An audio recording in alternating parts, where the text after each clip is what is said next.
पवार सामाजिक नेता थे, ऐसा उपराज्यपाल लिखते हैं। प्लेन हादसे में अजीत पवार की मौत की खबर बेहद दुखद है।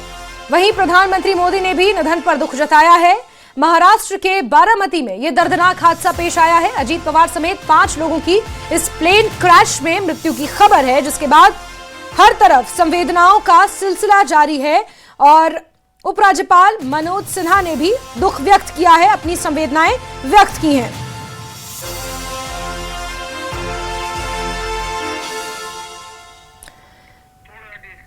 बड़ी खबर आपको बता रहे हैं, जहां उपराज्यपाल मनोज सिन्हा ने दुख व्यक्त किया है।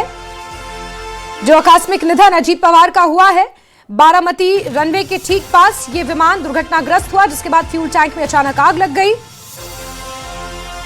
और इस हादसे में अजीत पवार समेत 5 लोगों की मृत्यु हुई है।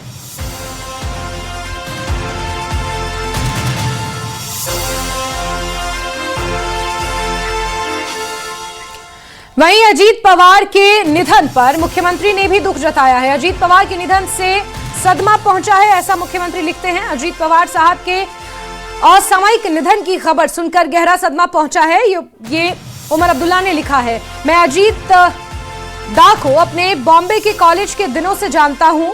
अजीत दा एक सक्षम प्रशासक और कुशल राजनीतिक संगठनकर्ता थे, जिनकी कमी गहराई से महसूस होगी। मैं अपने पिता के साथ शरद पवार साहब, सुप्रिया और पूरे परिवार के प्रति अपनी हार्दिक संवेदनाएं व्यक्त करता हूं, ऐसा मुख्यमंत्री उमर अब्दुल्ला लिखते हैं। तो हर तरफ संवेदनाओं का सिलसिला जारी है।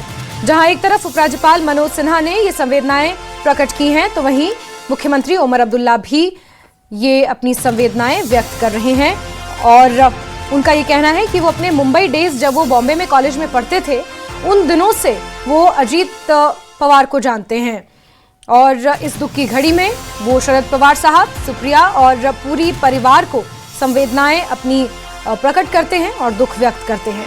तो वहीं दूसरी तरफ प्रधानमंत्री नरेंद्र मोदी ने भी दुख व्यक्त किया है। सबसे पहले उन्होंने मुंबई में देवेंद्र फडणवीस को फोन कर इस हादसे की जानकारी हासिल की और उसके बाद जब इस बात की पुष्टि हो गई कि एनसीपी नेता और महाराष्ट्र के उप मुख्यमंत्री अजीत पवार की इस हादसे में मृत्यु हुई है, उसके बाद उन्होंने भी अपनी संवेदनाएं व्यक्त की हैं। तो आपको ये हम 6 तस्वीरें दिखा रहे हैं कि किस तरह यह हादसा हुआ, कहां यह हादसा हुआ, कैसे और कब हुआ। हादसे के बाद की कुछ तस्वीरें भी सामने आई हैं।